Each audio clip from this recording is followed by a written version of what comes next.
So for the American Farriers Association convention in Arlington, Texas, I've got this Hind Preventer, okay? Made from 10.5 inches of inch by half, okay? It's punched for Mustad E6s. Now, if we've got to look at it, it's safed in the toe quarter, safed a little bit, but there's no bumping needed in this inside heel. It's all pinched together, okay? It's a preventer, it's got a narrow bearing surface. What's important, we capture that little bit of bluntness in the toe, so our bump's got to be on the outside of the material to give us the corners. Got a good strong heel cork, punched for 6 E6s. To make sure we get it for the right side, I visualized a line down the middle of the steel. This is my outside. This is to the right side of center for me, so that becomes a right shoe. I'm going to mark it 3/4 of an inch off center. So there's 5 1/4. So it'll be at 6 inches. Got to find 6. So there. So we're going to mark it 3/4 of an inch off center. It seems a lot, but we're not bumping that inside branch. We want to put about 1 inch into the toe. Keeping it straight is really important.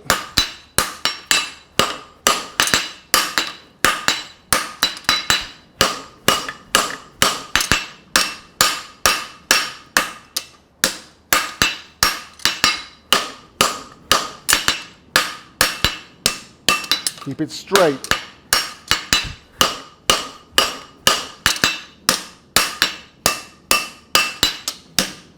I'm keeping the bump coming on the outside edge of the steel to form my corners of my toe.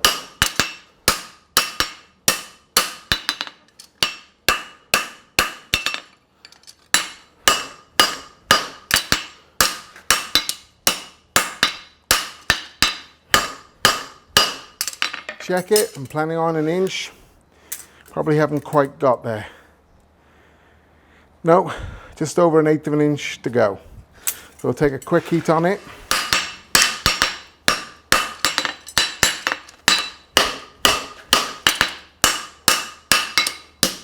Keeping it straight. I'll thin the inside web down, but I thin it down, but you can't see any of the hammer marks. It's not rough. It's not just knocking it down. It's actually thinning it across the surface. Check it. And now we should be down right at 9.5 inches. So we're right. Now we can go on and make our toe bend.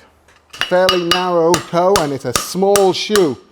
So nice radius in the toe, but keep it narrow.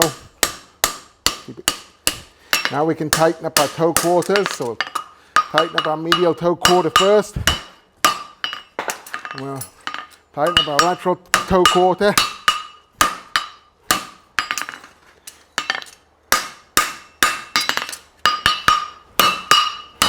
This toe setup's really, really important.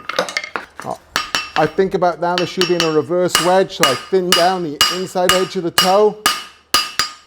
So I'm thinking about it being a reverse wedge. I'll work across the toe. And then my toe cuts off. Just pinch it down a little bit. Turn it. The same thing. So there we've got our toe. It just needs a little bit of a flatten. It's not squashing at this point, it's flattening. It's getting this really shiny finish on the toe. Now I'm going to draw my inside branch down, and what we've got to think about, this shoe's a right. It's a right hind. So when I'm forging my wedge, I'll always pull it to the right. If my wedge is going to the right, it'll be a right shoe. If my wedge is going to the left, it'll be a left shoe. That's the easiest way for me to remember. So I'll give it a taper a few times, tapering to center. Then I'm going to come back in with the round of my hammer and safe the toe quarter and then blend them together. Now, first thing I'll do is I'll put a taper, I'll start to the toe, come to the heel. A little bit close to the heel, a little bit close to the heel, and get that taper going. And I'm pulling my wedge to the right. Now I'll come back in, I'll put on the toe quarter. Just behind the toe quarter, I'll put the round of my hammer into it. Just sloping it over a little bit. You can see the safing coming in once we flatten that out. I'll taper it a bit more.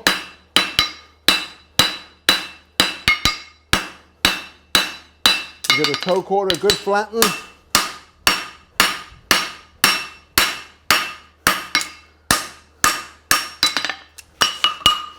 Shape the toe quarter. Now we need one more heat to draw it out and get it finished. It needs to come out to about 5.5 inches. I'll clean up my safing into my branch, pulling my heel up, forge my heel up, but put that heel back a little bit because it's just sloping the wrong way. Got my height on it. Give it a good flatten out. A bit more tapering needs to come out of the toe, so I just work my toe up.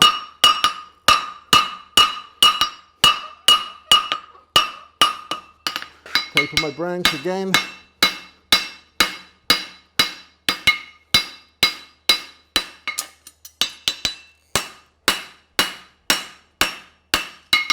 Forge my heel.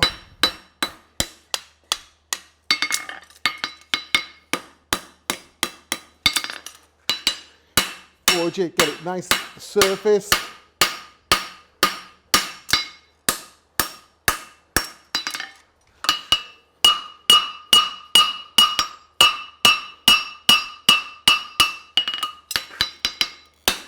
Clean up the surfaces. Check the length on the toe, so be about 5.5. We're at 5.5 now. So now I can make my outside branch. My outside branch, I turn over. I don't want a massive heel cork, so I'll turn over the width of the material, so 1 inch, and I'll keep that material. And it's really important, once I've bent it up, I don't push down and drive it down, because that radius in the back of the corner will let it drive around the corner. So when I start forging, I lift up so the immediate force is into the heel cork and locking that back corner. And every time I hit it, I drop my tongs until it's coming flat. So I'll draw the branch down all the way, just about 1/16 of an inch. Bend over 1 inch for the heel. Get a really clean bend. Now I lift up on my hand flat onto what would be the flat surface. And as I'm doing that, you can hear it locking on the anvil. I'm losing that radius in the back corner. I clean up all my surfaces. Set it down a little bit, clean up.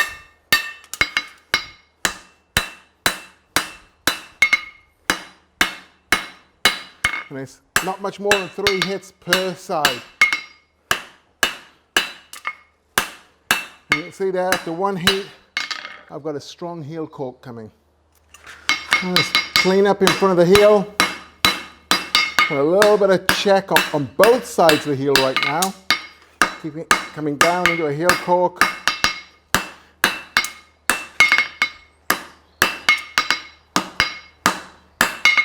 Over the edge, clean that up, not very clean edge end though. Start reverse wedging it from the toenail down to the heel. Clean it up. Now we're going to start thinking about taking it to the direction of travel. So I put it over the edge of the anvil. I always think about turning it, my hand towards the outside of the web. So that's the outside of the web, so my hand turns that way. And I keep forging simultaneously the back of the heel and turning simultaneously. Not turn and then hit. That'll tear the other corner. It's going to be simultaneous as we take it round. So we'll turn our heel cork to the direction of travel. I take it about halfway, I'll set it down a bit, I'll clean it up, clean up the heel cork, take it a bit more,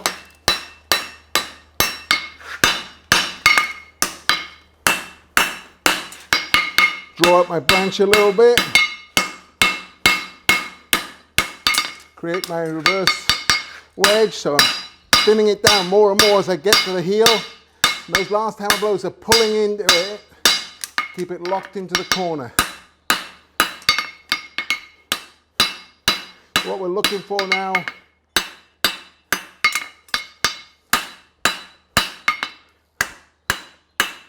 and have a very clean edge on the anvil, so I'm finishing my heel off with a hammer.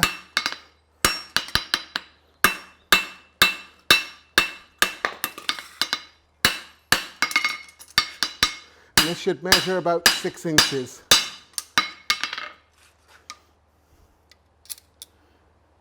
Oh, we're right at the 6 inches there. So now we're ready to go on. I'm just tidying my toe up. So I go toe quarter up to the center, the toe quarter. Just tighten up that toe quarter. So it definitely looks like the picture. Thinking about the toe that I want, just a little bit more.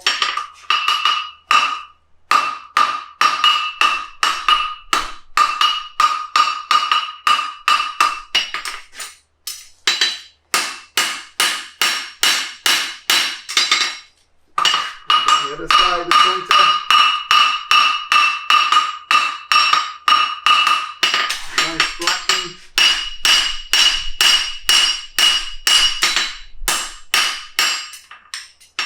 Work out the diagonal corner.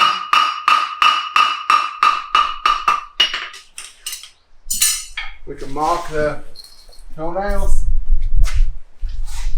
When we're marking nail holes, it's really, when we put that line on there, and those lines are equal, it's like you can stamp on the line, in front of the line, or behind the line. But it's definitely a choice. So today I'm on the line. If you don't put them in on the same place, you can be half a nail hole. You can be half a nail hole difference and racked. So it's on in front of the line, on the line, or behind the line. But that's how you're going to get that balanced toe. Next step now, bend our outside branch, stamp our 4 holes. Palm position, facing with that branch going to go quite a straight bend after the quarters. So we're not putting a lot of shape into it. I'll take it a little bit more. Take my time getting the shape I want. Clean up the inside of my heel cork, my heel shaft. Just put it on the back, get it nice and crisp.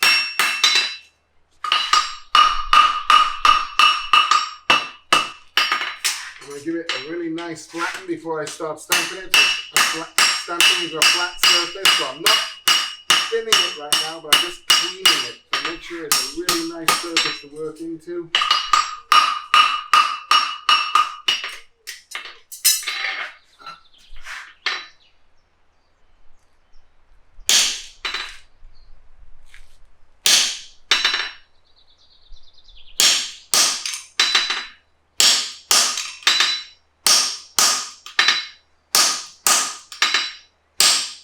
Make sure we don't twist our nail holes.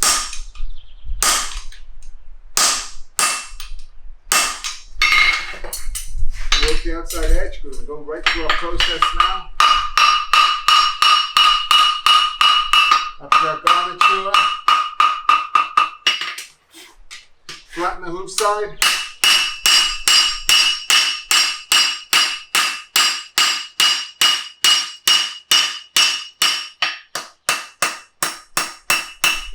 While we're doing it, flatten the ground side, flatten up underneath the heel, so find a bit of a sharp edge on the anvil.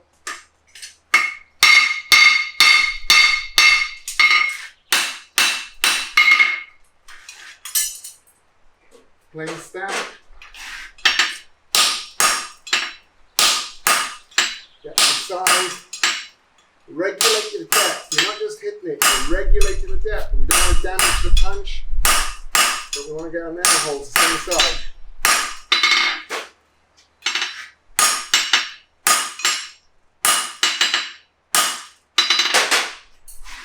Flatten it for the time, looking at the coarseness. Let's straighten my heel quarter just a little bit. I'll take my concave, my bullet stamp now, and that punches right to the bottom of the stock. See how long I've been punching?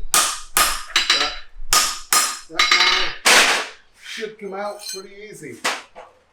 If you don't go to the bottom,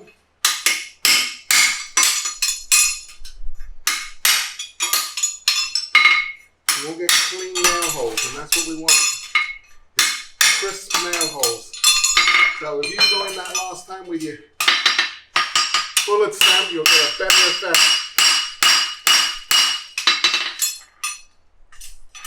Take off the corners.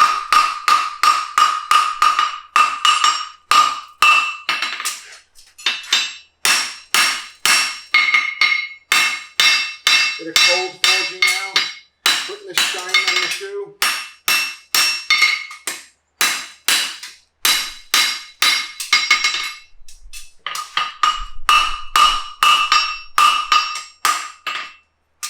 Last time through my nail holes, there's a plain stamp. There we go.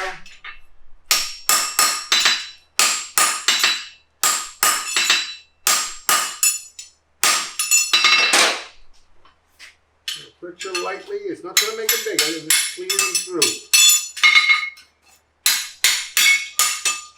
You see, I'm not hitting them hard.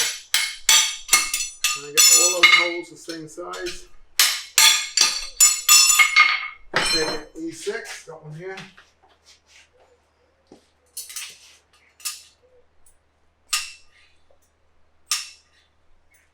Yeah, so now we can punch our bend and punch our inside branch. When I come out, I'll tighten up the toe quarter, definitely a preventer, and then I'll punch my 2 nail holes. So we tighten up our toe quarter to make sure it's a preventer. Bend it from the quarters, and we can see nice gentle bend right to the end. Put a little bit more shape in it. Just tighten up the toe quarter a bit more.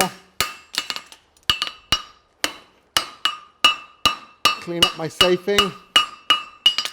Nice flattening, just flatten it.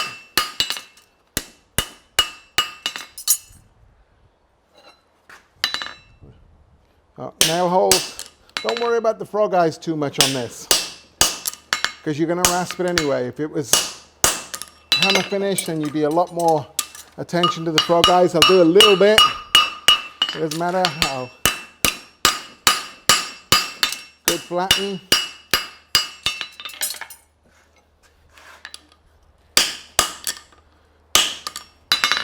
Take my plain stamp now, size them. Always level it, look at the coarseness of the holes. Work the edges.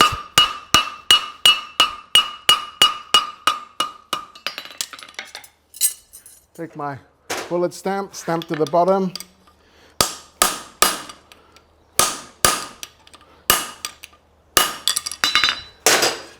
And that now, even though it's quite cold, the nail holes come out really easy because we stamped to the bottom. A Rhodes, there's a problem to get nail holes out in when you haven't stamped it deep enough. So I just finish my nail holes with my bullet stamp. Okay, now we got to clip it. I'm going to use my stud punch because I've forgotten my bob punch, but same method. I start it and then I push to the outside corner at the bottom. Don't go too deep. Now I set my clip, setting the material. I'm not drawing the clip, all I'm doing is setting the material, so it's starting to look like the material at the back of the shoe, like a hammer clip. Got a bit more to do. Now I'll make the base of my clip. Now I can start drawing my clip up. Got some marks in it, polish them out. Bring it up again. Polish the marks out. Come up again.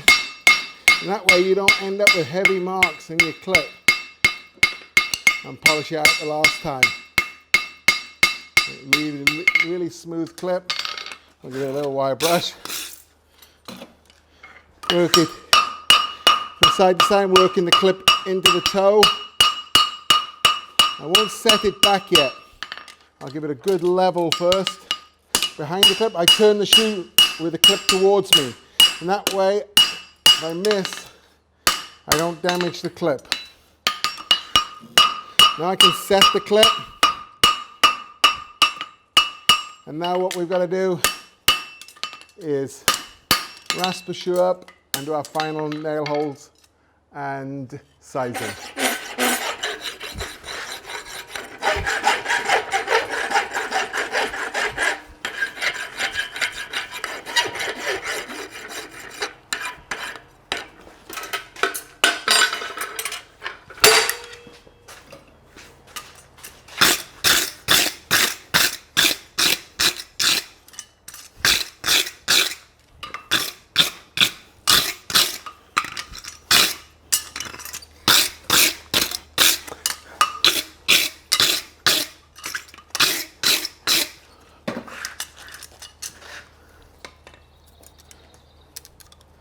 Five inches